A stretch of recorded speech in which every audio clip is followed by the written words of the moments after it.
Welcome to the panel where three founders talk about building a better business and a better life. I'm Justin Jackson, co-founder of Transistor.fm.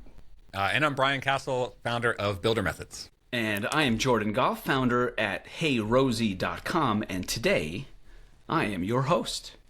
Yeah. Lead Good the way, to see Jordan. everybody. I gotta get an applause. Do I have an applause? What's this? I like that. A couple Is of this? I don't know how it works though. some audio effects mixed in. Yeah, I'll get some audio effects next time. We gotta get. Oh, here. Does this work? No, Riverside's broken. Sorry, guys. Well, Next time, clapping. I'll imagine the clapping is happening in my head. Yes. They're clapping in the chat right now. Yeah, there we go. There we go. We got some emojis. Thank you. So, Jordan, are you awake, or are you still on Asia time? I am just coming out of the struggle. I went on a big trip for spring break. We went to Thailand. Wow. We did, with the fam, the three kids. We did Bangkok. Then we went to Phuket. It was very interesting. It was a cool trip. It was the goal of it was to be more challenging than the typical spring break trip. Of all, that is a challenging country for sure. The language, the food, all of it. The distance, obviously, with kids, Yes, and that's kind of what we were looking for. We were supposed to go to Israel to see my fam and celebrate. And my daughter just had her bat mitzvah. Unfortunately, bad time to go to Israel right now. And we were kind of in the ambitious mindset of like, okay, we're going to do a big trip that isn't sit around on the beach or pool. So we shifted to Thailand. But what you're alluding to, Brian, the jet lag coming back. I'm 5 days in and barely okay today. Is that a 20-hour? That's a 20-hour flight? Is that what I'm reading here? It was 26 hours of travel. Oh, yeah. Yeah, It's a long one. the way home was like hour and a half Phuket to Bangkok, 2.5 hour layover, 4 hours to Taipei, 2.5 hour layover, and then 15 hours to Chicago. I don't know if I could do that. It was a lot. It's a big one. We We usually connect through Hong Kong and then go to the Philippines. And it's a long one. Makes sense. The flight doesn't really bother me, other than like the deep dissatisfaction of walking past first class and being like, still not there. Still not beds. there. God damn it. Yeah, totally. Yeah, and my kids being like, Dad, how come we don't fly first class? I'm like, if you say that one more time. Well, but be careful because you could do what Dan Martell does, which is Dan Martell books first class for him and his wife, and he puts his kids in coach. I think Dan Martell's weird for that. Shout out Dan, but that's weird. Move. What can I tell you? He's one of those. He's one of those guys where he's like, "It's my money. It's not their money." They I don't disagree, but it's still pretty weird. Yeah. So anyway, but we had a great trip. I'm a little tan. I'm a little skinnier because the food there is so good and so healthy. It's crazy. I felt so good the whole week. Oh, that's great, man. And now back to work. I had a little bit of a roller coaster this week. If I'm going to be honest, I'd love to ask you guys how your week has been. But mine's been a little bit of a roller coaster. I think it has to do with the tiredness, but I was irritable. I had to apologize to people yesterday because we did like an hour call. We did a leadership call that we do on Thursdays, myself and Rock and Jess, and I was not my best self. Yikes. We had to do, okay, I don't know if you guys can sympathize with this.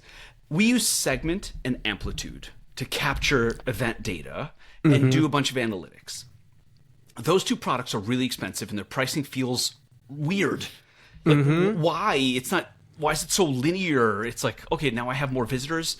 I just start paying overages. I can't cap it. I can't say, I actually prefer if you don't capture any more events because I don't want to pay you more.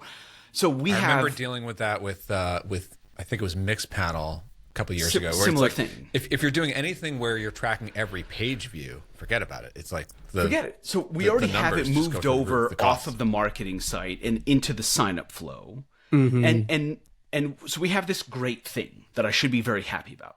We have a very large national Fortune 100 partner that we're doing a campaign with next week. Very exciting. But we're worried. We're like, okay, what happens if they send us 100,000 visitors? let's make sure we're not spending 10 grand on Amplitude to capture some events. And that part of the conversation with Rock and Jess and I ended up being like 45 minutes, and I was so irritated. I was like, I don't want to talk about any of this. I want to talk about the goddamn features and what we're doing next. You know, and oh man, but that analytic stuff, like that analytic stuff is like, it's such a painful rabbit hole to get into it. And I've been in there like several times, where it not only it eats up all the dev hours of actually wiring it up, but also, but like what you're saying, we're not talking about product. We're not talking about customers. We're just talking about internal reporting. Yeah, and like you're plumbing. And it's like, why am I thinking about you? And I sort of get why it's so complex to hook these into everything that you need. But at the same time, it's like these companies make it pretty complex, and their pricing models are like that. And then if you think about, I'm just thinking about this like right now, like the incentives for the amplitudes and the mix panels and the segments to charge the way that they charge for like every single event, like a page view, every little thing that happens, which you want to, you would love to just be like, just track everything, and then we can figure out what it means later. Yeah. If they're selling these to like huge companies, the middle marketing managers, it's like they're incentivized to want to pay for these tools to sort of justify their reporting and stuff like that, right? Like to measure contributions, yes. And some of them have moved over to like monthly unique users, like in an attempt to avoid the per event. Yeah. But then you're like, okay, so if we allow any event or anything tracked to touch anything outside of our admin, then we're not in control. If this thing leads to 100,000 new accounts, I'm fine paying. But if you're just going to the marketing site and then you click like one button into our sign up flow and you start tracking unique users right there. So anyway, the entire 45-minute conversation was like, okay, cool story. We're just going to turn it off those pages. Yeah. So I actually made the decision. I used to be really into Segment, and I wrote about it in Marketing for Developers back in 2015. I've torn it out of everything now. I tore out Segment, tore out Mixpanel. We don't really use anything internally, and the only thing we use externally right now is Fathom Analytics. But I've just found, ultimately, and maybe it's just our scale, there was no insights I was getting from those tools that I couldn't get from just talking to customers. And so I found all this orchestration, and sometimes it leads you down the wrong path because now you're recording stuff that seems significant, but it's actually not significant. And just talking to customers is basic. Even if you're only talking to customers when they arrive and when they leave, I found is all you really need. And then every once in a while, I'll do a spot check. We have a random account checker. It's a little dice in our admin panel. I'll hit the dice 10 times. Just go through. What are real people doing? 10 random accounts. What features are they using? When's the last time they published? Just make myself a little report. And this is where, the debate between AI reducing friction and us needing friction, I think sometimes it's just good to have some friction. Just get in there in a real account and see what people are really doing. And you're going to pick up stuff that people that the tools wouldn't normally pick up on. So I got a quick question for both of you. What are the metrics or reports that you look at every single day? Okay. For me, there's one lighthouse, very, very far above all the others. And we use QuickSight, which is like an AWS analytics thing. Yep. And Rock set up a graphic for me that shows me, it's two graphics. The top one is signups, the bottom one is conversion. And it's just a bar graph. And it just has today's date. And then it has a bar graph of signups. And out of those signups, how many of them put a credit card on file? Because for us, that turned out to be the most important metric. 89% of accounts that become paying customers put their credit card on file within the first 24 hours. So that's the metric. Yeah. And then below it, he has another graph that is the conversion graph. That's basically that plus 7 days. And I can see how many are set to convert today. Yep. That is my home base. That's all you need. The tracking stuff, amplitude, I use every once in a while to just see what in the month of February, what percentage of new accounts made a test call, what percentage of new accounts put a credit card on file, and in the month of March, how many did so. So like very, very fuzzy top of, very high level. How's it going? Are we going in the right direction? Is this improving? Not improving? But the day-to-day is just how many people have signed up today, how many of those have a credit card on file, and then that plus 7 days, and then I can look out, and what it has done is it's changed my mood connector. Oh yeah, Instead of too real. Yeah, instead of my entire worldview and happiness level being connected to how many signups we have, it's now I can just look into the future 7 days, and I can feel if we're gonna have a good week or not. We have my wife and I, Amy, we have a funny, it's funny because it's absolutely true. She's like, did you get any signups yet today? Because like she wants to know, am I in a good mood today or a bad mood today? Can I ask a? That's awesome. And if I wake up and I had a few like overnight, then it's like, okay, we're like right out of the gate, we're good today. Good day. It's like I had a few. Yeah. But if Can I I help you didn't, with breakfast, honey? if I didn't wake up to a few signups overnight, then I'm going to be checking the email every 45 minutes for the whole day until I get at least a few. For me, real quick, the ones I'm obsessively, like to an unhealthy extent, checking all day, every day are, I guess, first and foremost is like how many new customers purchased Builder Methods Pro today. And the other number that I check a lot is like, what's the revenue in the month to date? So like, because Builder Methods is still within its first year. We're about seven months in of having revenue. And so every month I'm trying to say like, are we beating last month? Is this going to be a record month, or are we slightly down from last month?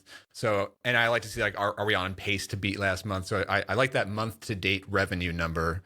And then the other thing is YouTube. I check a lot. Like, most days I'm looking to see subscriber growth, and on the day that I drop a new video, I'm checking it all day long to see how today's video is performing compared to other videos. Is it getting picked up by the algorithm? Are people watching it? And there's that graph. Every YouTuber knows what I'm talking about here. It's the top 10 graph. So is this a 3 of 10 or is this a 10 of 10? Meaning like it's a fantastic graph that YouTube gives you. It's how is your today's video performing against your best 10 videos at this age? So 5 hours in, I can see your today's video is on pace to perform better than like your best ever video when that was 5 hours in, Okay, interesting. That's a very good comparison. It's like an accurate analogy as opposed to something that you have to decipher on your own. How about you, Justin? What do you look at? Number of signups? New trials every day. That gets posted in Slack. That's kind of like the baseline for our whole group. Depending on how good or bad it is, we have certain emojis that we use every time. You just have a total? You don't have one by one coming in? Have you graduated? Have you graduated out of one by one? Yeah. We shut that off quite a while ago. I mean, it's still that we're getting. We haven't hit hundreds of signups a day, but we have a number that we like to see going up, and it's been going up. And then I'll look at we just launched the Ghost integration. So how many people are using it? How many new subs are we getting from it? And then plan changes, upgrades and downgrades. I'm thinking about quite a bit. Our goal this year is to move from the majority of people being on the starter plan to at least the middle tier, so the $49 and up plan. And with video podcast hosting, that's going to be the big push. So we're eager. I'm very eager because we've never really had expansion revenue. Our expansion revenue is basically nothing. People come in and stay at the tier that they came in at? Basically, yeah. Basically. So you'll have some people signing up on the $49 and $99 plan. Honestly, a lot of times it's just some people see themselves as $49 or $99 people. Okay. And aside from, there has been a little bit of lift from our AI transcription add-on, basically no expansion revenue. Okay. So I'm very excited because I'm just waiting to see how those expansion numbers go up. And I've got a bunch of reports that I run in Stripe Sigma. If you're not using Stripe Sigma, that's the game plan right now. It's like natural language analytics in Stripe, right? So you can ask it things plainly. That's right. It has like a reputation in my mind, like reputation for me of I don't know if it's inaccuracy or like I look at the number, I'm like, okay, but I'm not sure if that's right. Yeah. So I found that actually their AI for developing those SQL, scripts or whatever is actually not very good. I usually use Claude to develop the template. Okay. But it is awesome for not having to bug a developer to basically get reports out of Stripe. So now I can see, I'm trying to see if there's one I could actually show you guys. So you could ask it like how many, tier one or the plan one, like plan one signups were there last month compared to this month. How's that trending to see where people are coming? Okay. So you can kind of, like right now I have annual revenue by plan, number of active subscribers on each plan, monthly subscription cancellation count, calculate lifetime value for Black Friday. That was an interesting one. Okay. Year over year growth analysis, AI transcription purchases. I use it a lot, basically every week. Nice. Real quick, on Clarity Flow, it's been pretty nice, because like I said, like I'm so tied to my revenue graphs or just like whatever health metric in the business is like also my mental health and mood. And for so many years, those were like tied to Clarity Flow. And since Builder Methods is my primary business that I'm focused on every day now, and Clarity Flow is very much secondary, like I literally in Stripe, it usually defaults to looking at Builder Methods, and then I need to like flip over to Clarity Flow. So I just don't check the numbers in Clarity Flow nearly as much as I used to, but I do. Every I'd say week or two, I'm checking like what's the MRR and stuff. And so it's actually a really nice to have these like pleasant, surprising, like we actually hit that MRR milestone. I didn't even notice, and it happened like a week ago. Okay. Interesting. Yeah. It's something that you were so tied to. Yeah. And now you've just taken your focus to something else, and that no longer affects your mood the same way. And also the daily signups and churns are out of my purview now on Clarity Flow. So like they just don't even affect me like mood wise. They just happen, and I can just see like the end. Thankfully, like this year in 2026, it's actually up and to the right for the first time in a really long time. So every time I'm checking it, it's like, oh, that's nice, and I'm like hands off. So that's been. And you're also not staring at it 10 times a day, so it doesn't have the fluctuation in the mood, right? Which I wish I could do more. Yeah. But for me, it's profit well. So I have my projections, and the projections, when I look at those, I just look at some kind of like end of the month numbers. By the end of April, I want to be here. By the end of April, because that leads into we will get to profitability with this much money left in the bank. So like that's like my North Star. And so when I look at Profitwell, I just see how far along we are. There's a growth graph that shows your goal, and then where you are, and then it shows today horizontally, and it shows you where your revenue, if you're behind or ahead.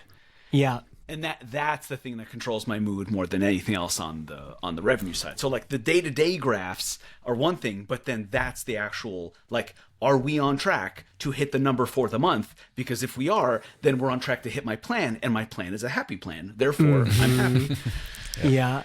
Oh, man. Sorry, did you say like you're still aiming to hit profitability? Yeah. Okay. Yeah. So you have a plan in the future that's like, when we hit this amount of growth, then we'll be profitable. Yes, I do see that as the next big hurdle milestone, because I think it changes everything. Mm-hmm. You know, it just goes from default dead to default alive. And that, at least for me, a huge emotional marker of like, okay, when you now we're gonna make it. We can kind of do whatever we want moving forward, but at least we're at a place where the danger of death is just not there. Yeah. So when you're talking about profitability, just I guess for listeners, but I'm also kind of curious, like, how are you? You're literally talking about like expenses and revenue, like. Yes, the way I think about it is bank account goes up. I think of your team now, like compared to previous years, it's a smaller team, right? Like your expenses can't be as high as they used to be. No? Absolutely not. But one, we pay that small team well. Yeah. Two, marginal cost with AI is not the same as with previous products, right? The previous products were like, CardHook was like, $10,000 a month in AWS, and you could fly from 2 million to 5 million, and it'll go up to $11,000 a month. But with AI inference and voice costs, it is a much larger part of your expense structure. So that's bigger. And there's a big fat advertising expense, because that's how we grow. And I don't want that to go down, because I want to keep, pushing and growing. So I look at two numbers. I look at straight up EBITDA, like positive or negative, and that I think of as profitability. But before that, I think of sustainability. And sustainability, what I do is I do cash left in the bank at the end of the month, and I do that divided by the burn rate from that month, and it shows me how many months we have left. And so at some point, that number goes from 8 months left, 7.5 months left, and then it turns around, because you're growing faster than you're burning.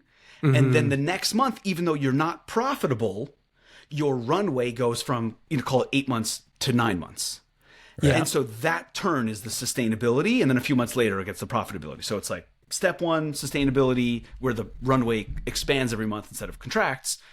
And then a few months later, the profitability of like straight up, you're adding, your bank account is growing. Yeah, my guess is most bootstrap companies, their runway is actually, well, this is I haven't actually looked at transistors, but our guess is that, because we pull out profits quite regularly, and so our runway in a given time is probably not that great. Like it's like we're just mostly pulling out profits, because we know next month has always been more than the previous month. So there's this dependability. Yeah, you don't need to keep that much cash on hand. We run a venture-funded business where we do not pull out profits. We don't pull out anything. It's not our money. We're managing other people's money along with our effort, that kind of thing. Yeah. And so it's, the cash stays in the bank account. Yeah. Because if you needed money, what would you do, Justin? You would just, if the business went, wrong for 2 months and you lost money for 2 months, you and your business partner would just put some money in. Yeah, we put some money in, right, at worst case scenario. But there's just so many scenarios before that, which is like even change if something bad happened, like if we lost 20% of our customers overnight, we'd just be like, okay, well, we're still fine, Right. Yeah. It would take quite a dramatic event for it. Right. But even if you like, something came up. I mean, look, let's say you got sued and you need to pay out $50,000 settlement. You need $50,000. You and your business partner could figure it out. You put money in. We can't put money in. That's not an option. Oh, if that's we like put not money part of the into deal. No, if you put money into the business, you need something out of it. You need stock. Yeah. You can't just give money. I mean, you give it a loan, but who wants to get involved with giving a personal loan? So there's just more restrictions around it. And then, right, Brian, how do you think about like cash management and all of that? I mean, you do whatever you want. But you just have to think about your LLC and taxes. Yeah, but I mean, it is interesting builder methods compared to Clarity Flow and really everything else that I've done before. I mean, Builder Methods is technically a recurring revenue thing. I'm selling annual subscriptions, and when September comes in this year, will be when the first annual subscriptions come up for renewal. Okay. So that'll be a really interesting turning point to see how that impacts. And this is a membership product, so I'm expecting a higher, churn rate. It sort of comes with the territory. But it is interesting how month to month it's been growing every month, and March was a record month, and it is a lot more profitable than like a SaaS and services that I've done before. I just have the editor and then some like software expenses. But then like it's membership revenue, which is like the bulk of it, and now starting in the past month or so, I'm selling sponsorships, and that's now like a significant chunk of revenue.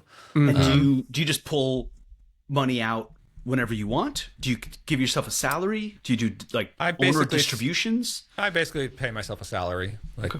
Yeah, but it is accumulating like a business savings. Like it's been pretty profitable. Right. Then at the end of the year, you kind of figure out like, how much should I keep there? How much should I pull out of it?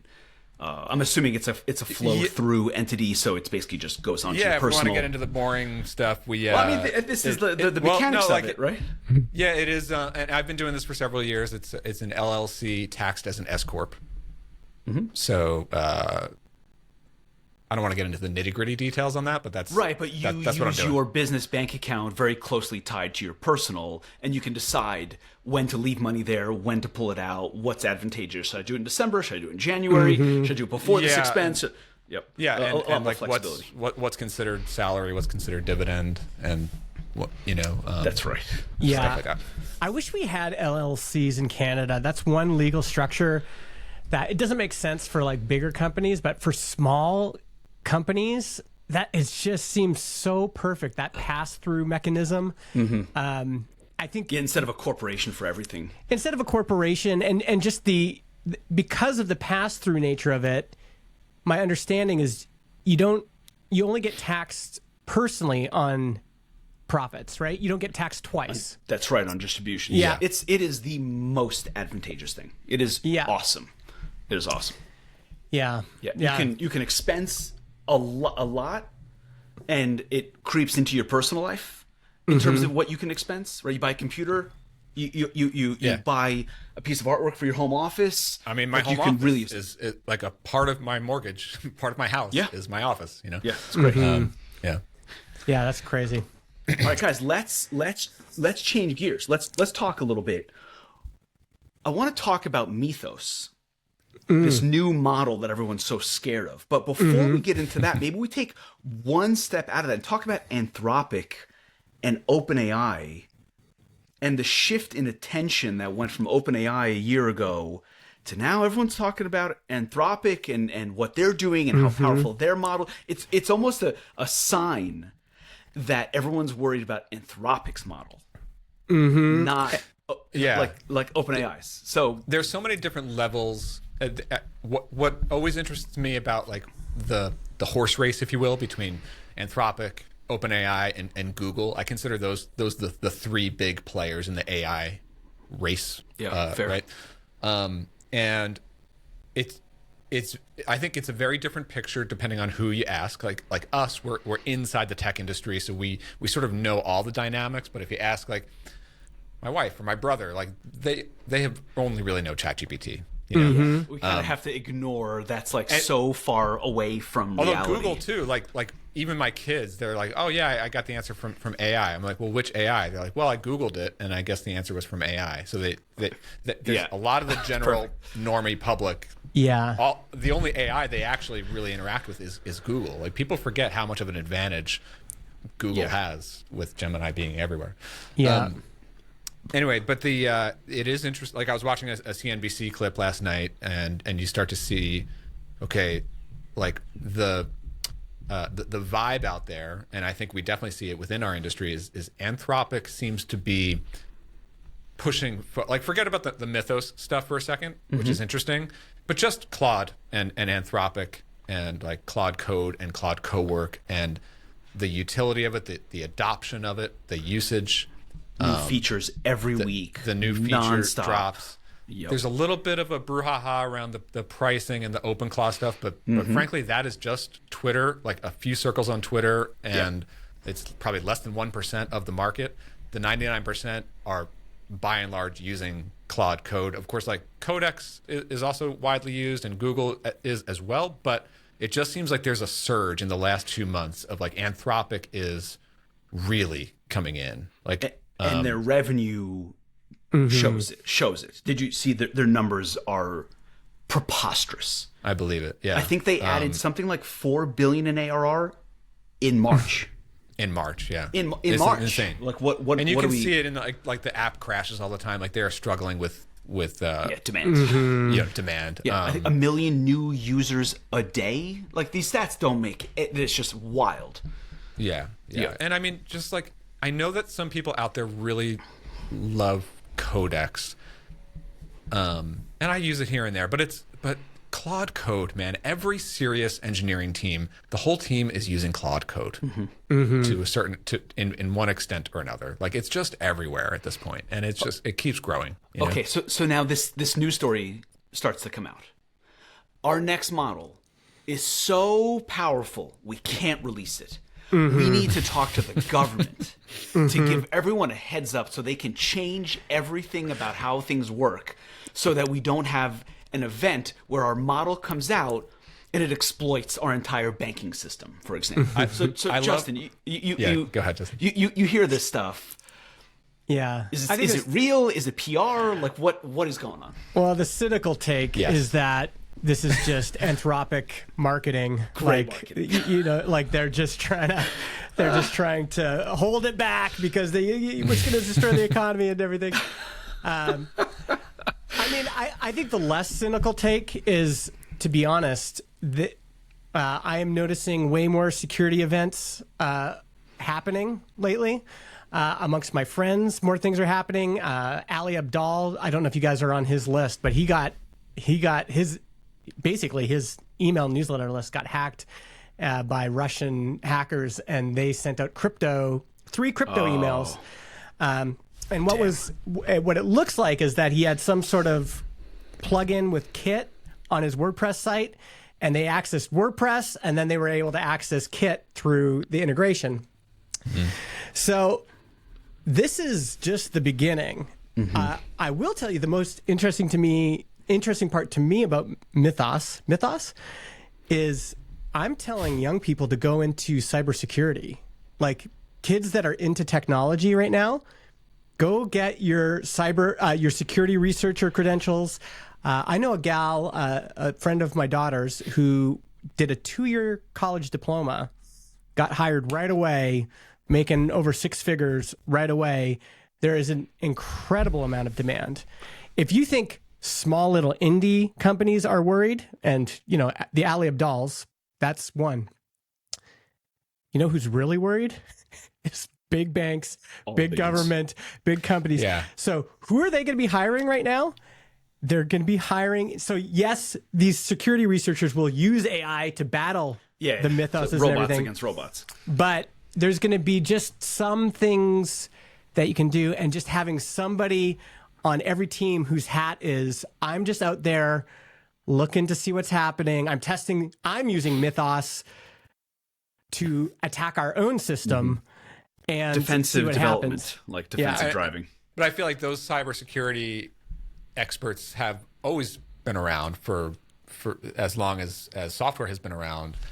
But the thing with Mythos is that it's catching stuff that the humans and whatever systems we've ever had have not been able. You see these stories of like it catches like a 27-year-old bug, that's just existing that no human system could have ever caught, right? Like, so I mean, I love John Gruber's take on this. It's like, yeah, Mythos, like both things can be true. It can be extremely capable and dangerous to society from a cybersecurity, and it can be a really smart marketing campaign. Like both are probably true.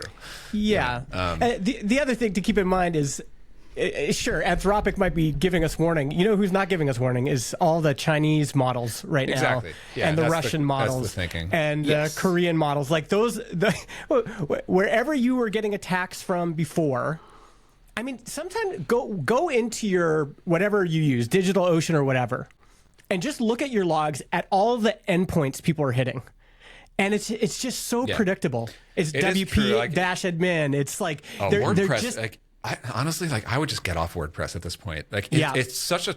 First of all, it's such a bloated thing, but second of all, it is such a target that it's like, oh my god. Yeah, it's like begging for it. Yeah. Okay, now we've covered the negative side. On the positive side, my thinking is like, so this thing's better than Opus?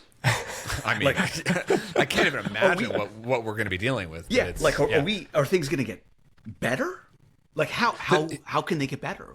Holy shit! Here's I was thinking about this today, and like the general attitudes toward AI, and you see highly negative stuff. You see, like for me, I always find myself leaning more on the excited side, like optimistic. Like it's what I do, and I think it's incredibly exciting to be able to use these tools and build stuff with them. Like I can't believe we get to live through this. Like we got to live through the launch of the iPhone, and now we get to live through the launch of AI. Like to me, that is super exciting. And so I like not everyone is wired this way, but I understand that.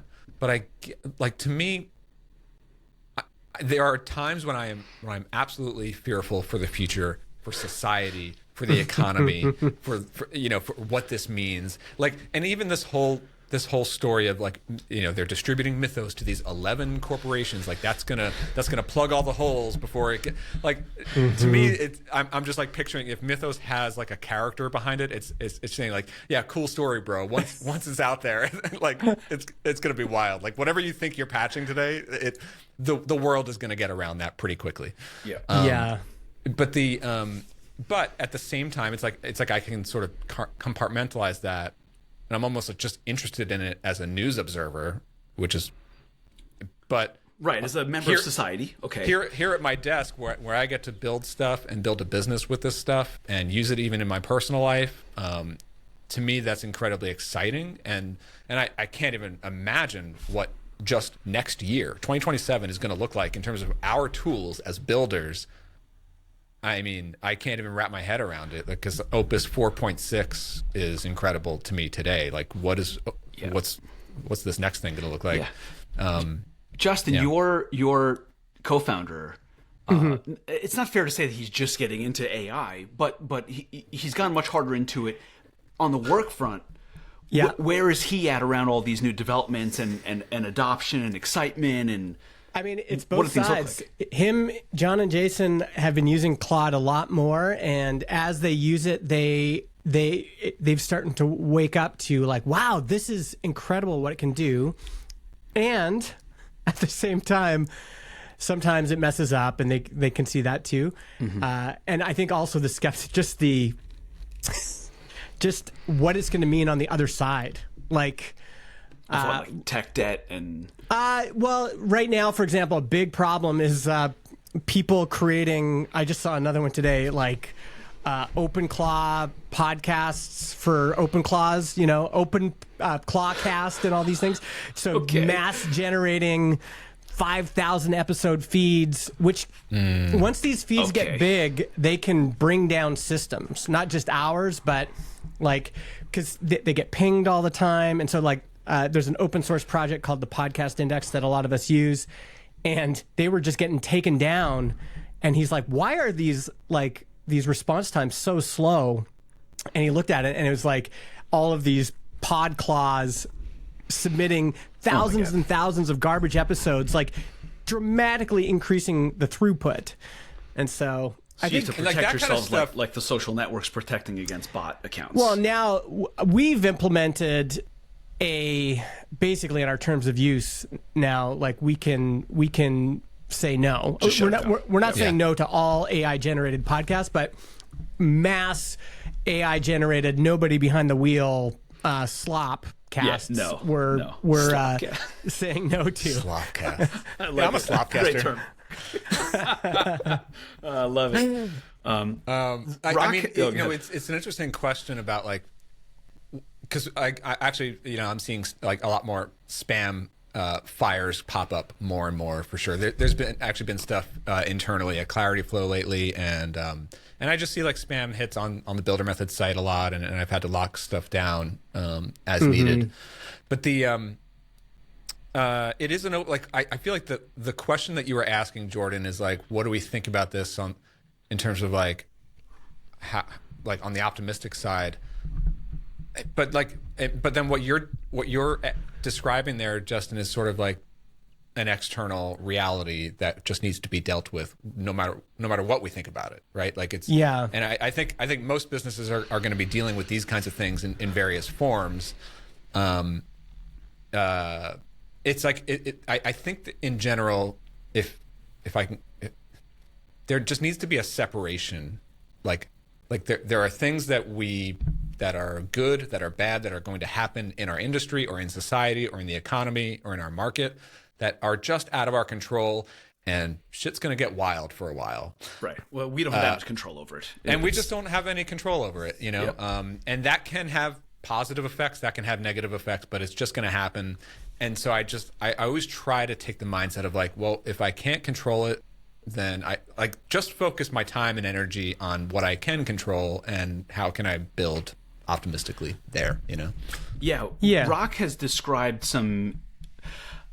at some point this week, he was like, Jordan, I feel a little burned out.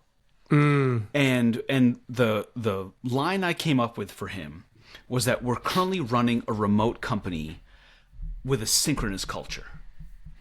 And that can be exhausting if you add in the time zone change. The time zone difference between where we are in Europe is perfectly aligned so that Rock works during the day, and then the American team gets online, and it's the evening, and then he just works synchronously in the evening.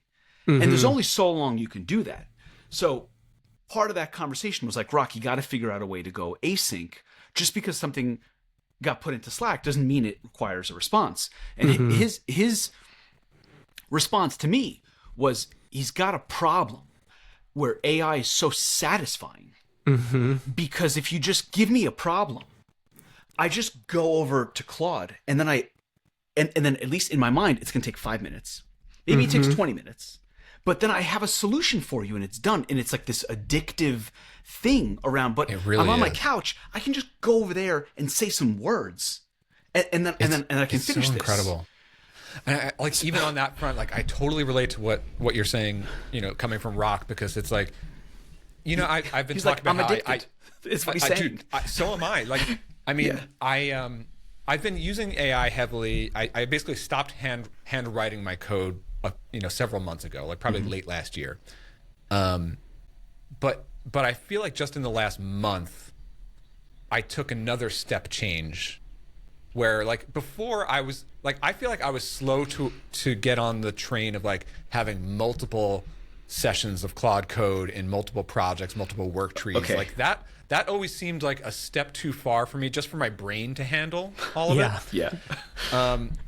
I still don't go crazy with it, but I have increased. First of all, like when I'm at the desk, like I am running multiple work trees, even across multiple projects now, and I'm doing it from mobile a lot more. Like literally, just prompt into my phone and ship a PR within 30 minutes while I'm on the couch. Like that's happening all the time right now, and yeah, it's like better than scrolling reels for sure. Dude, it like literally, because like I'm building these tools that I use, like internal tools for myself, and I'll just be using it, like trying to use the tool that I built and be like, ooh, there's a little paper cut there. Hold on, let me just prompt Claude. And within 20 minutes, I just fixed the tool that I'm using in my hand. It's freaking unbelievable. Yeah, yeah, it's a trip. So, okay, that's related to, all right, this next model comes out. What does that look like? Is it even more satisfying? Is it even faster, shorter to productivity? Is it, and okay, so there's a bunch of question marks around it. I guess we'll see when the models come out. This is, you want to say something before I transition to this next topic? Nope. Yeah, what I'm most interested in to answer that question is how this impacts everyone else. Like we already know how it's impacting the technical people. Like, oh, okay. You're saying outside of tech, how it affects like other industries or other parts of life? Yeah, I would say more like businesses in general. Okay. You know, this gets to the question of like how much are businesses and people within businesses going to be able to spin up their own business tooling. Okay. And that to me is just a major interest and major focus. I mean, it's also a strategic direction that I'm going in builder methods moving forward, I think. Maybe we can talk about that like another time, like with my ICP and everything. But what is most interesting to me over the next 12 months is like, I know I'm going to be using the latest tools that come out of Claude and Opus and Codex and all these things. The question is like, because I see the market kind of flooding in, like of just everyday business owners across all different industries. They actually are genuinely interested in learning how to build. Like people, I love how like SaaS people and software people love to say like, oh, businesses are never going to build their own tools, or businesses are never going to be capable to build their own tools, or they're not going to be interested in designing and building their own tools. Yeah, it's like short-sighted. I mean, I think it's short-sighted, and I literally see these people come to my website every single day. Like they want to learn. Mm-hmm. You know, and they are not career developers, and they know that it's possible to use this thing called Claude Code to build the stuff. Accounting tool that they want in their small business. Yeah, like and Replit, the base 44s. We think of ourselves at Rosie now. We used to think, oh, this is so simple. We're just going to hide all the tech. I think we're actually going to move toward people being able to build stuff of their own, customer service agents on Rosie, because that's just what people want. What I'm worried about over the next 12 months is a move away from this extreme democratization that we have right now, that everyone's got the same tools. $200 a month, everyone has the same magic wand.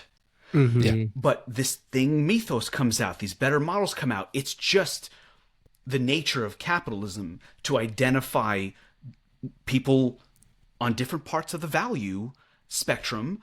And at some point, these things get so valuable that you can sell a model to someone for tens, hundreds of millions of dollars, instead of selling it for $200 a month. Mm-hmm. So it's like, oh, you think like the value, like the power pricing of it. Yeah, I'm worried that the power in our hands is going to be different from people who can't afford what we can't afford, and that we can't afford the best. And that advantage starts to, I mean, it's one thing to have on that question. I wonder. It's one thing to have like, I have a team of 100 engineers, so I have advantage over you. Mm-hmm. And in some ways, we all identify that as like, yeah, you have some advantages, but we have other advantages because of that dynamic. But what if that company can afford the absolute best model and you can't? I guess what you're describing that's though is a scarier advantage than 100 people versus 5. Mm-hmm. So I guess what you're saying is like, I guess that would be scary if the gap between the very best frontier models and the next models, it just keeps widening. What we can have, what we can afford. But I guess but if you think about it, like well today, like like GPT 5.4 and Opus 4.6, like that's the frontier, so we pay for those.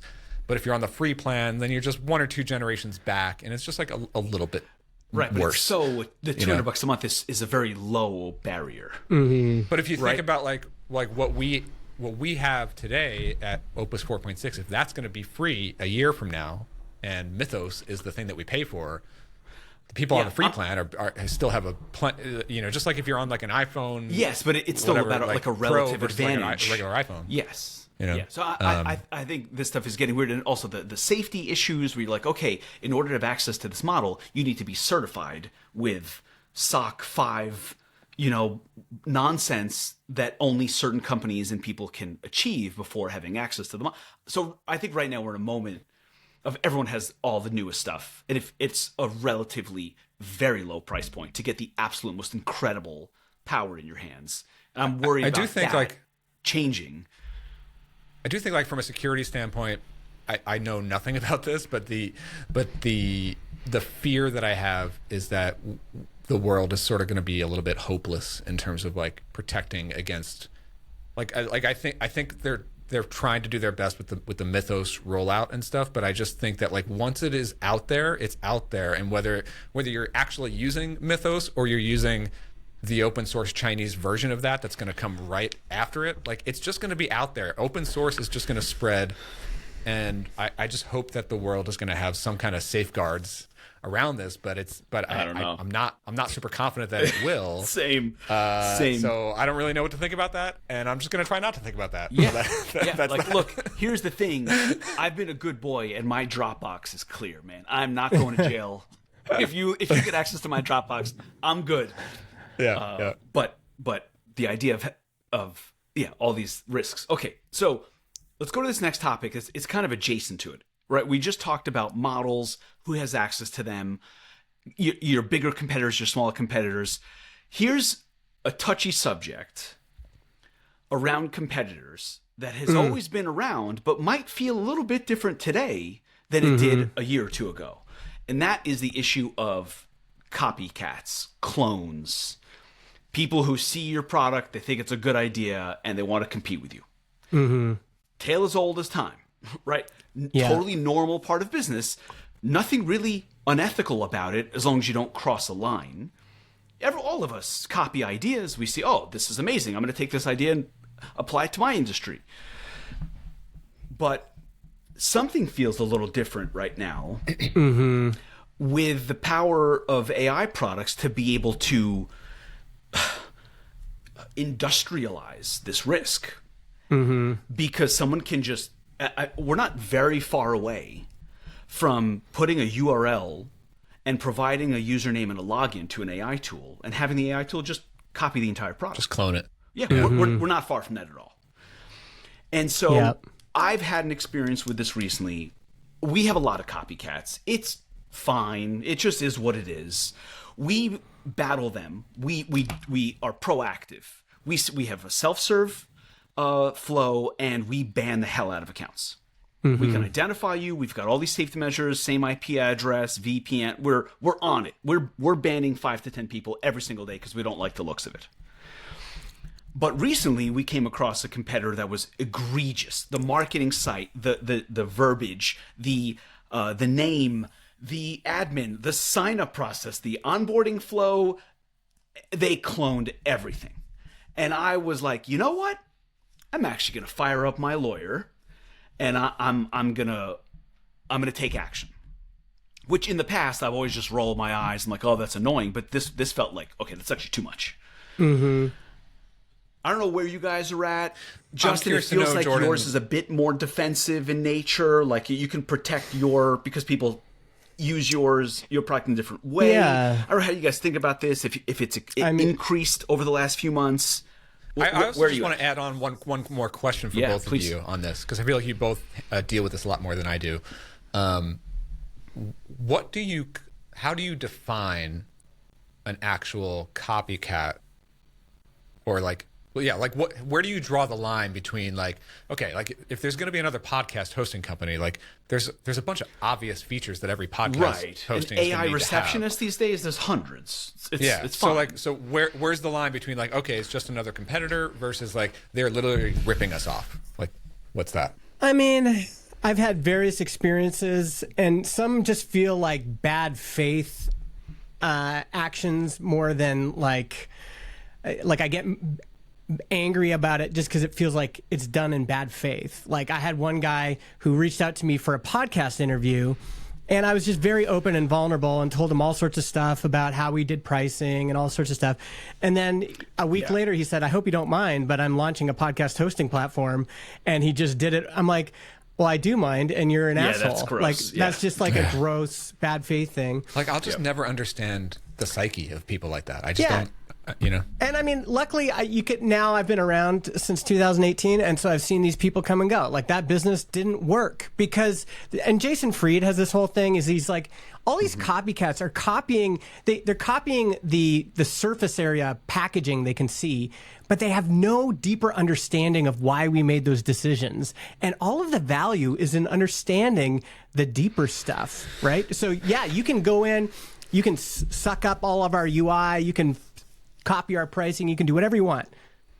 If you don't have a deeper understanding of what's motivating the customer, of what they're trying to achieve, all these little instinctual things that are very difficult to even communicate, what is that? It's like copying homework. You didn't understand the lesson behind it. Exactly. It only takes you so far. I do get also upset when funded competitors. We just had one sign up and then they launched a competitor, and I'm like, guys, like, and if you're gonna do it. Don't sign up with your Yahoo address. Yeah, I see you. Yeah, it's like Competitor that rhymes with tree hive. Sign up with your real corporate domain. Yes. Don't be a wimp about it. It's almost like they wanted you to see the name in there too, which is fucked up. It's just something about it. It's just this barely hidden reconnaissance, and it's like, okay, you guys have all this money, you guys have all this thing, right? And it just if anything, you're just making me mad, and so now I'm going to compete against you even harder. So I guess fine, go ahead and do it. Yeah, it's not illegal, but it's not ethical. No, I think for us, I get offended when special sauce is copied that was arrived at through significant work. Like our sign-up flow and our onboarding flow required creativity and work. And when that gets copied in an egregious way, because look, when we build it, we are borrowing concepts from a range of issues, a range of websites and services, and we're taking inspiration, and then, that's the alchemy of like putting it all together into our version of it. So I don't know. I don't even have like that big of an issue with cloning conceptually, but there's just something. It's like when you see it, type of a bad faith approach. Yeah. And again, I'm still bullish. I mean, Brian's always telling me about all the crazy stuff he's doing on the marketing front, and maybe it will get easier to duplicate some of these things, but what can't be replicated is the stuff that's always been hard. Distribution, network, making deals. There's this great article I just posted in the chat by Joan Westenberg, and he mentions all these things. Community, trust, regulatory capture, brand. It's why, like, I think Brian getting involved with builder methods so early, he might have felt like he was late. But like, you look at Brian's YouTube channel, and he now has all of this evidence, hundreds of thousands of views on multiple videos, that he is the guy you can trust for this kind of information. Yeah. And sure, some kid on Twitter with a big following could try to get into it, but as long as Brian keeps doing what he's doing, there is this foundation of reputation that does persist. It persists, I think, a little bit longer with SaaS, but it can persist in any business. And that's still the hardest part. And the thing is, people are lazy. Yeah. I think I have like two thoughts here. Like, I'll get to how I feel like I'm evolving in my view of competitors now with builder methods. It's very different from previous years, but about what you guys see, I think in SaaS is a SaaS to me in general is like zero sum. Like, your competitors, if they're going to win a customer, that customer is not going to be your customer. It's going to be their customer, right? So that is why SaaS is so hard. It's because like if you're selling accounting software, your customer's only going to buy one. They're not going to buy everyone's. But I do think that like part of why I've tried to ignore competitors in SaaS whenever I worked on SaaS is that the real threatening competitors are the ones that actually have the distribution, the ones that have the audience. And like Justin, we were talking about this last year about Riverside with you guys and Riverside, right? Mm-hmm. And like, but in general, like, I would be more concerned with not just the well-funded competitors, but more like the competitors who have distribution, they have access to the audience, and by their nature, I'm not so worried about them like copying my stuff or ripping my stuff off, because since they have that access to audience, access to customers, they're hearing directly from the customers. So they have the volume of the customer feedback, the customer requests, the market demand. Like they don't need me or my product to inform them of the market demand. They have customers already. So like, that's why I never really got on board with the idea of like, oh, this competitor over there who already has thousands of customers is copying us. Like, no, they're probably just hearing the same demands from the same customer overlap that we happen to hear. And yeah, their product ends up looking similar, but they're hearing the same market demand. You don't like take it very personally in that. I can't fault them for serving that demand. Yeah. So then like, it's like the customers who or the competitors who come in and they don't have an audience and they're just trying to rip you off because they think like Justin made Transistor, so I'm going to make Transistor. And maybe I can rip off 10 customers for that. Like, again, like you could, like the bright side is like they don't have the distribution, so we shouldn't be threatened by them, right? Yeah. It is probably an ethical thing and moral thing too. Like I can't tell you how many people that I've talked to, and I've thought about it too, who have been like, man, I would love to start an email newsletter startup, but I don't want to step on Nathan's toes because he's a buddy. And, you know, we got and there is something about that too. Like, I think sometimes it's just like, is it worth, you know, me getting into this market to compete with a friend? Probably not. So probably not. That's something that I've struggled with too, is like in general, whenever, I've always tried to ignore competitors, and when I see competitors, especially if it's like people that I'm connected to, I get kind of bummed out about it because I know myself whether I like the person personally or not, I'm going to need to shut them out for a while, because if I'm watching what they're doing or if I'm seeing what they're doing, I'm going to have that unfortunate human reaction to be like, they're doing the same stuff that I'm doing. Yeah, it's different like, when it's the stranger. Yep, very different. Like it's fine when it's strangers, but it's when it's people I know. Like, I'm just gonna have to unfollow you for a while because I don't want it in my feed. I don't want to see it. Yeah. So I get it. Like, do what you're gonna do.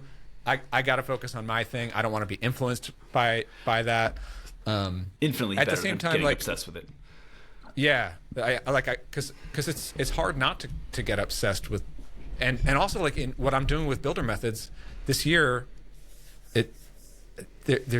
I've gone on a journey with how I view competitors and what I'm doing, because I feel like to a certain extent like everyone on Twitter is my competitor now. Yeah.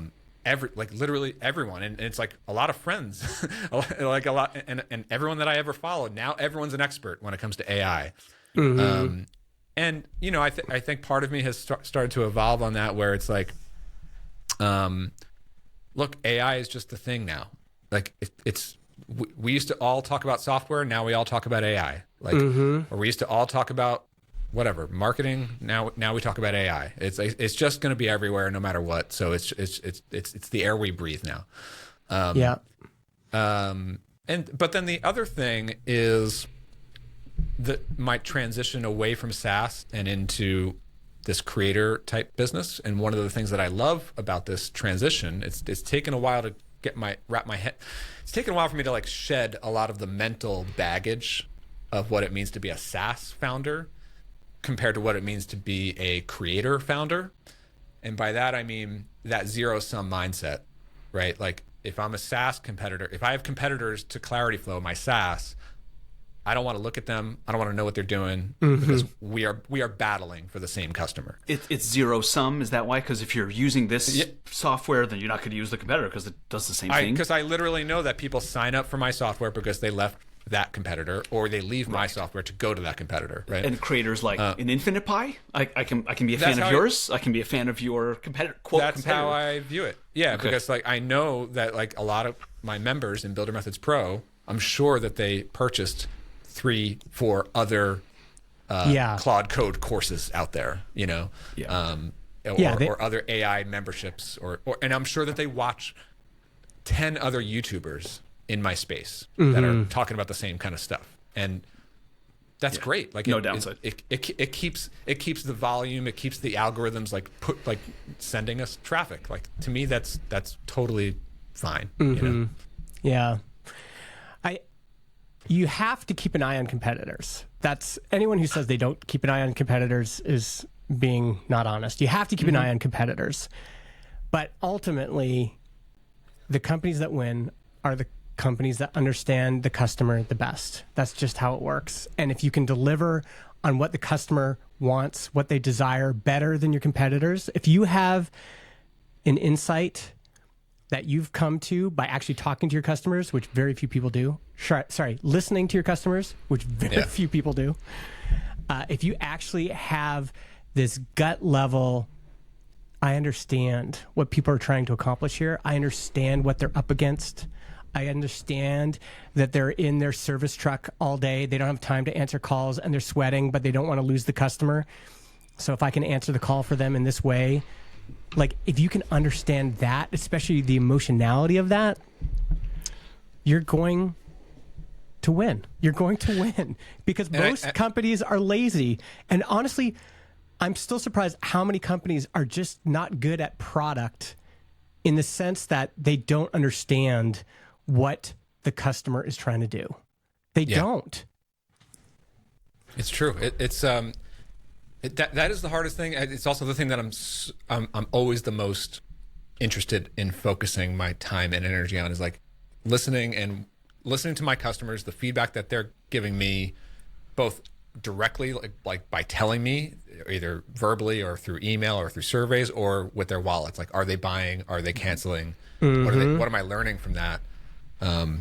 Okay. Yeah. Here's the, it's a yes and. It's not a disagreement with what you just said, Justin, but there does come a point in time where the competitive space gets saturated.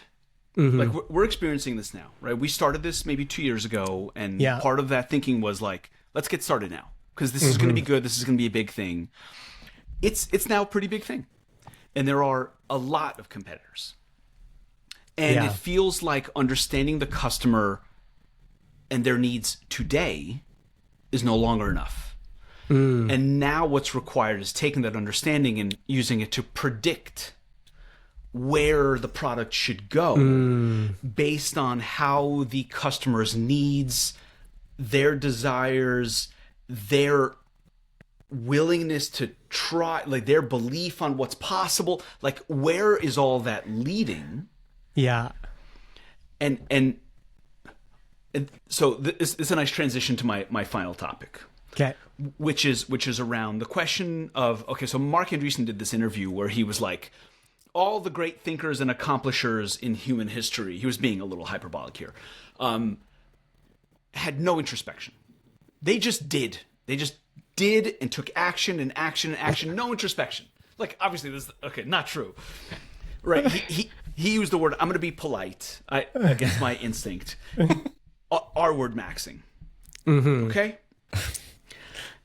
And it's shorthand for don't think, just do and learn by the doing and learn by the feedback after you've already done it, as opposed to the planning and all that. Okay. And I'm open to that. I'm open ready, to fire, aim kind of thing. Yes. And I'm open to that being a possible cure for procrastination, like planning and worrying and what's going to happen, where should we go, and all this other stuff. But it links to like this question around product vision. What are we building? What are we trying to do? And I feel like I used to pride myself on living about a year out into the future. And now that feels so fuzzy that it's like 3 months out into the future is kind of all the vision we can handle. So you're taking your customers, your understanding of them, you're taking the competition, and then it's like, all right, well, do we need a clearly formed vision of where it's going? Or do we just need the fuzzy outline of like what's going next and then just take action and start building fast in that direction? Does this sound familiar? Because this is like the single biggest problem for me right now is when you go to Rosie's website, it is, we will answer your phone for you. And that is way behind where our understanding of what the product needs to be. So we got to bridge that gap real quick. We got to go from where we are right now. We basically need to start building the new website before the features are done, because we know what features are going to be built between now and then, because we know we have 3 weeks and Claude can do that shit in 3 weeks, no problem. So we can explain the product and the features that don't exist yet, because by the time the marketing site's ready, the features will be ready. So Yeah. like that's as much vision as you can handle right there. That's plenty. For the listeners, I am just nodding along like 100,000%. Like I'm feeling this. I'm thinking about it constantly, especially right now. That movement of It's the kind of a market new problem, because you used to look out a year into the future and say, we're going to build all these things, because it's going to take a year to build them. It has been really challenging to even wrap my head around the speed. Because we know that the AI space is changing really rapidly, right? Like that's obvious.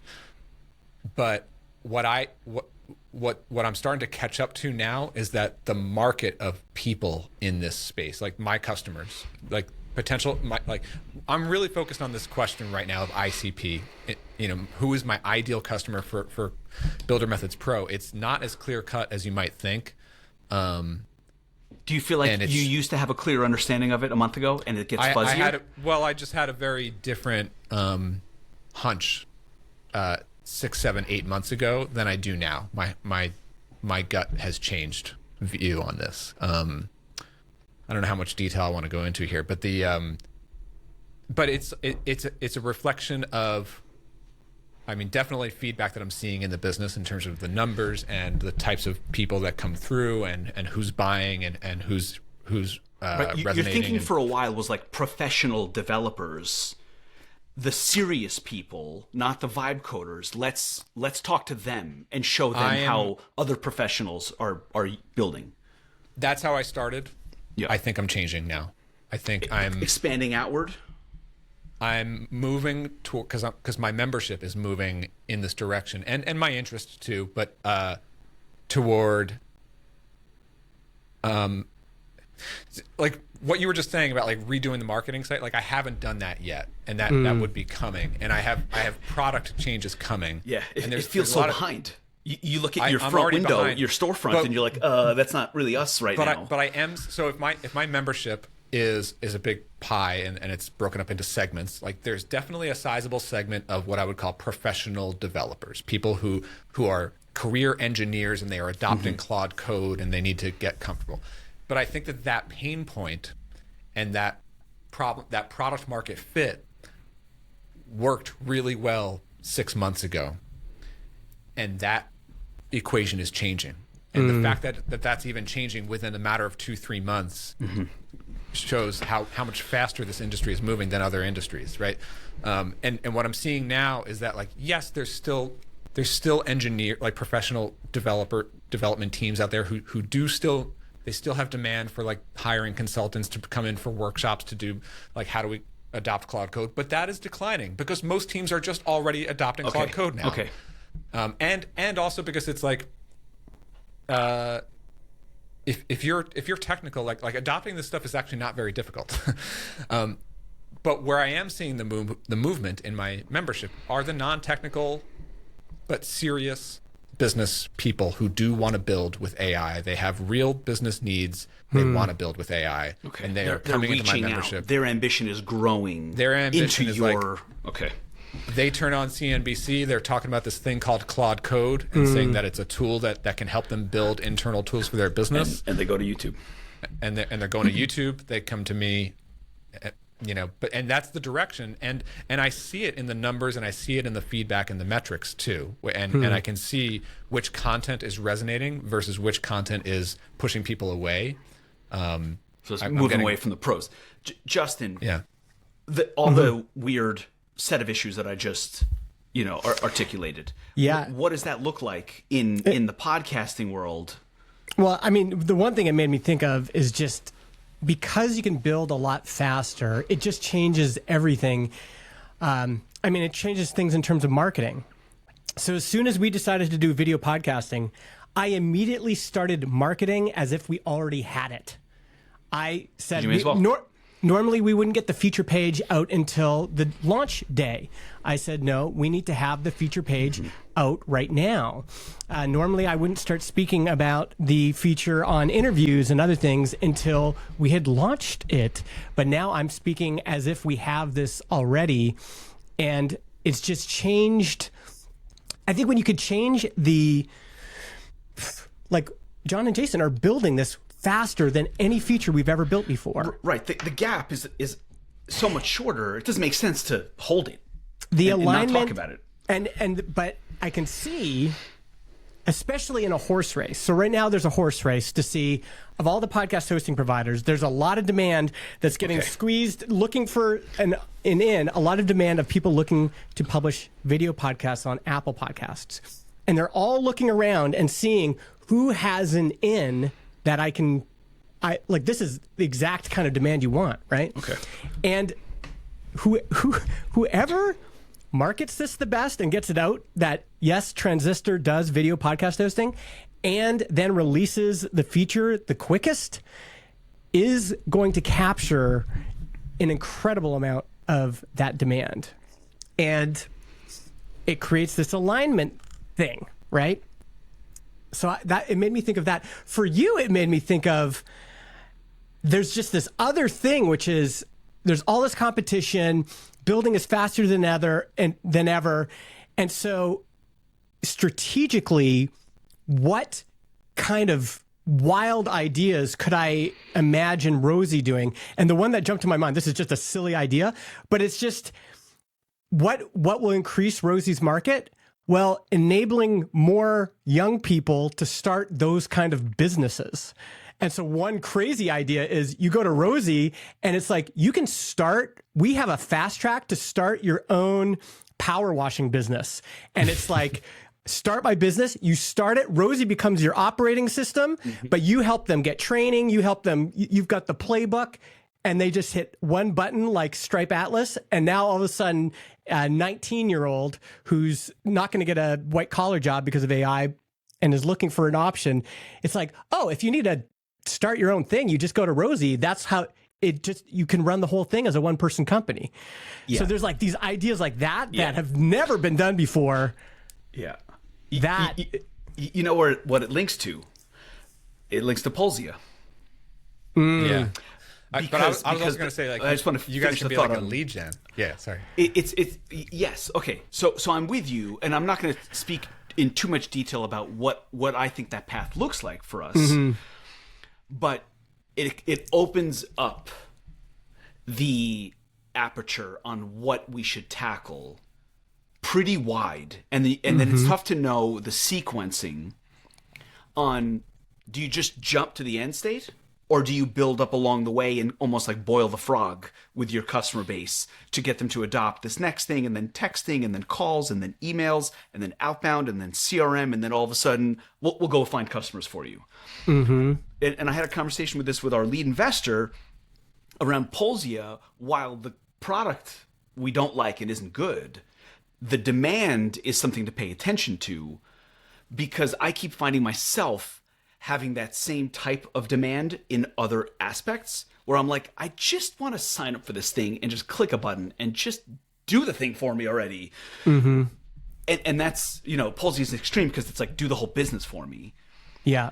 But you can see how it's like, do all the marketing for me, do all the customer for me, do all the communication for me. And it gets to a point, like you said, where you're like, just build me a roofing business. Yeah. Yeah. I want to point out owner.com. So restaurant. I'm familiar with owner.com. They are doing such an incredible job. They are worth paying attention to. Go to their site. What is it? It's restaurant websites, basically. Nice. But yes. Don't call it a throwback, Brian. Okay. What Justin just did is he put up the homepage of owner.com. What you see, the entry point, is not build your restaurant website. Mm-hmm. It is, you're losing sales online. Use AI to see what to fix. And the entry point is get my AI report. And this onboarding is a thing of beauty. It is incredible. Right, so put in a restaurant. Mm-hmm. And then go to Instagram and wherever else you go for social, and then pay attention to the ads and how well done those ads are. And it's like the podcast ad with the founder of Owner and Marcus Lemonis. And then you'll see something else for like restaurant. maybe like restaurantgrader.com. And it's actually their property that's the same entry point as it is so well done.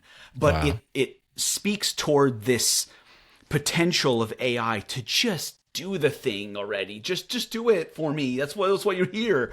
So what Justin's going through right now is he identified a restaurant, and now look how well done this thing is. It finds it on the map. It will find images. It will be like, it'll show you like building your mobile app right now. And then it concludes as like, so now you have to go create an account. So now you're seeing how valuable this is. It's so good. It's really well done. Yeah. Really well done. Yeah. And then like where you get to is you get this report, and it's like, here are the things you're doing well, here are the things you're doing poorly, and here's how using Owner you can do all of this. Just click the button and we'll do it for you. That is beautiful. Brilliant. So I mean, that's the thing I was thinking in your case, Jordan, was like, do it for you. Like, yeah, your thing is like self-serve for these small businesses, but you guys can also do that for them, right? Like, I don't mean just set them up with their call, but your team runs their call center for them. Yes, with it's AI, a real, it's a problem because you get to the end state pretty quickly. You get to the, I think maybe we have the opportunity to just like build and acquire small businesses, and I'm like, no, actually that's too far. I don't want to do that. I don't care if that's a good opportunity. That's actually not for us. So, but you don't know where to stop, and so the challenge becomes. I think for all of our businesses, the challenge becomes, how far ahead into the future do I want to position myself? But theoretically, you could be a call center, an AI call center. I think maybe we are.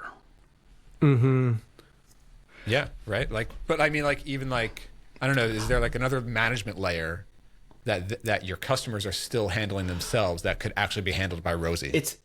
Well, yes. This is actually, you guys might be experiencing the same set of questions where we're having trouble figuring out where we live, because we're about to do a bunch of CRM integrations, and we're kind of like, okay, so we're gonna do customer communication, and as soon as we get to all the touch points, things become more valuable, because then you can identify this person is the same person that texted you, this is the same person that emailed you, it's linked to your CRM.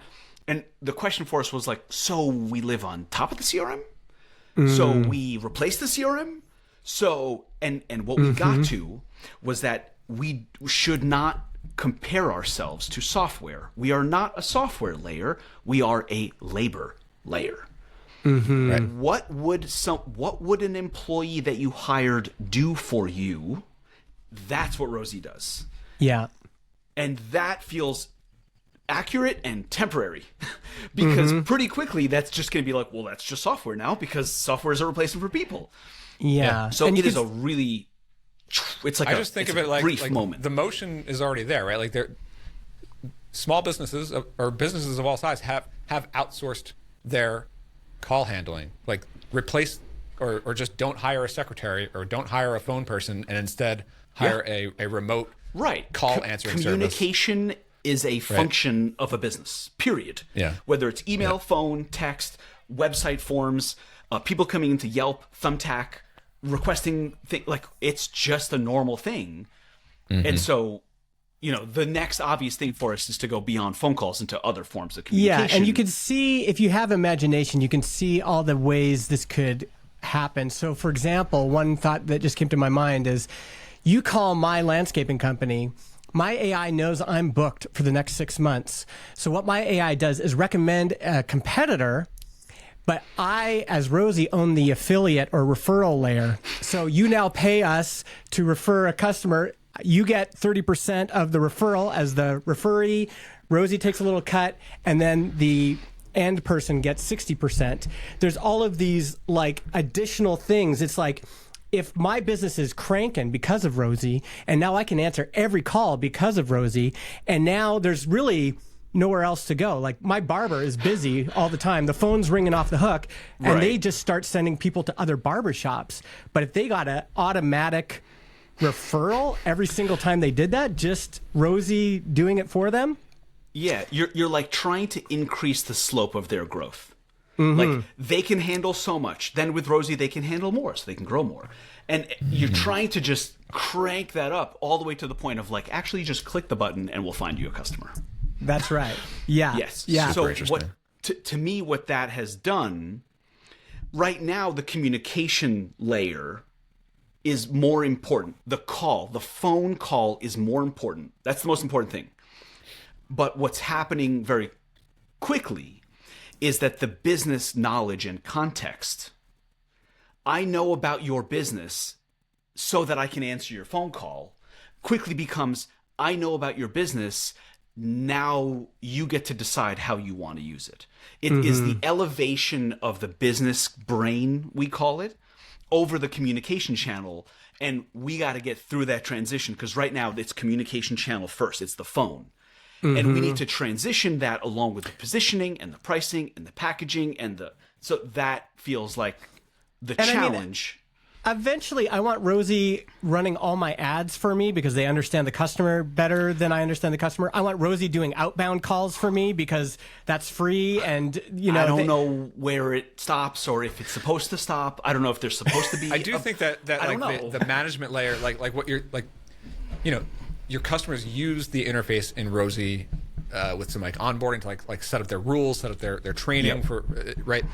But like all of that can start to be actually handled in-house by Rosie, not even by your team, but by agents, right? Like agents are gonna, like we talk about, like how is Mythos gonna impact, or how is like the next generation of models gonna impact over the next 12 months?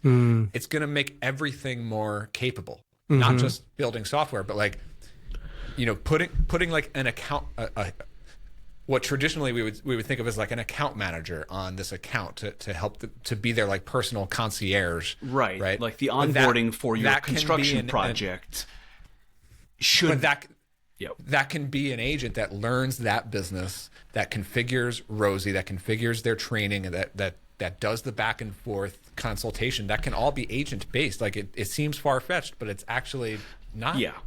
Really it is anymore, it is a challenge of restriction, because you can't do this properly as a product that people experience and pay for if you go completely crazy tomorrow.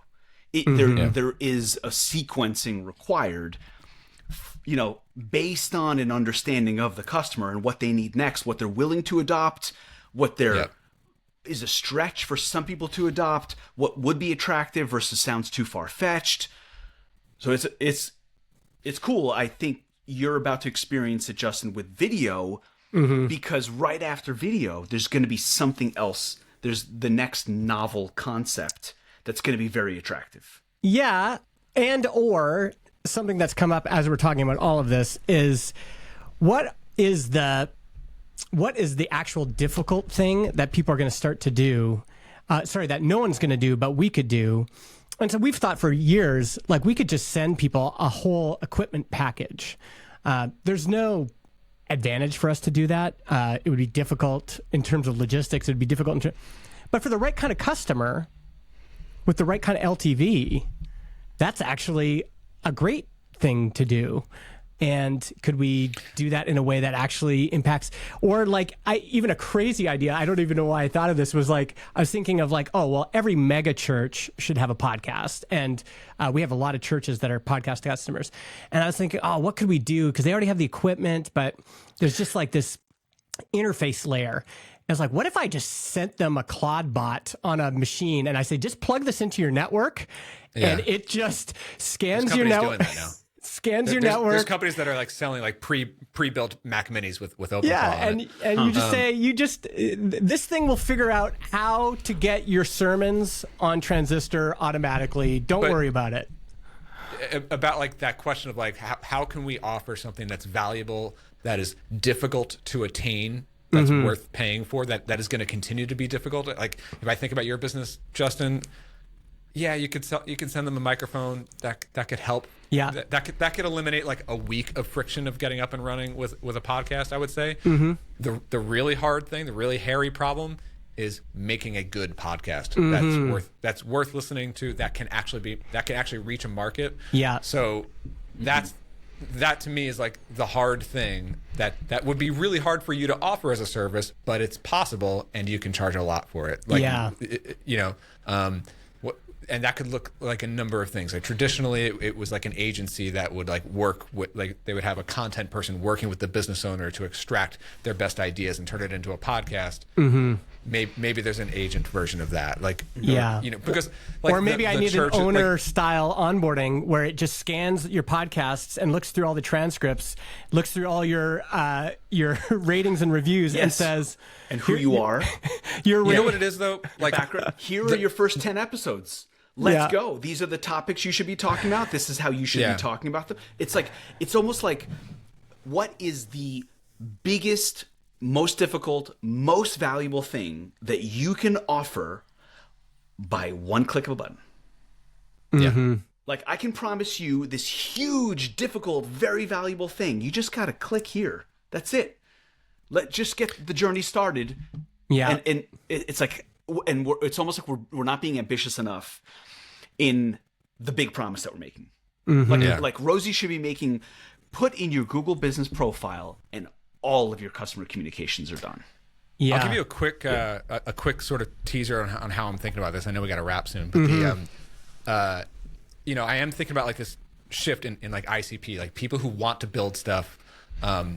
You know, I could do like more beginner focused courses and stuff, but what I'm really excited about right now is this concept of starter kits for apps and products and systems. So like instead, like I just built this tool that I call Spark Drop. It helps me run my content pipeline. I've got another tool called Brain Down. It's like a markdown editor. I've got another one that does my tasks with OpenClaw. Each of these are software products. I could launch them and host them as a SaaS, but I'm not doing that. I'm not interested in that. I don't think that they're really that marketable. But I get requests like, I want that. I want to build it. Can I use it? Can I get it? How can I build it? So I want to grow this catalog of starter kits from Builder Method. Like as a Builder Methods Pro member, you get access to these kits, which is like the specs, the design system, the pre-built prompts to put into Claude Code so that you can build your version of this product. And I'm just going to have a whole catalog of these things. So I built a product, converted it into a starter kit, give you a couple of videos. And so then you get to use these tools or build your own version, maybe deviate and customize it and make it your own. But in doing so, you're also learning how to build. You're going through the motions of using Claude Code, you know? Cool. So that's like a direction that I'm really excited about right now. Reminds me of Base 44. If you sign for Base 44, which is a very interesting product, very successful. Yeah, I see they advertisements all the time. Yeah, they have templates. They have app templates. Cool. So you sign up, you're like, oh, you want to build an app? Cool. You don't have to start from scratch. You don't need a blank canvas. There are paid really templates. Smart. There are premium templates. There are free templates. Yeah. Super cool. All right, fam. Great episode. Thank you, everyone, for joining us. Justin, you're heading out for the weekend. Heading out. Cool. Yeah. I'll be out next week. I'll be on the beach in Florida. So I don't know if you guys are going to do an episode without me. I hope you do so that I can listen to it. Maybe we'll bring in a guest. Yeah, maybe we'll bring in a secret guest. I think I'm around. So cool. Same. We'll see you next week. Thanks to everybody in the chat. Nice to see all the same folks. And we'll see you next week. See you. All right. Bye. Later, folks.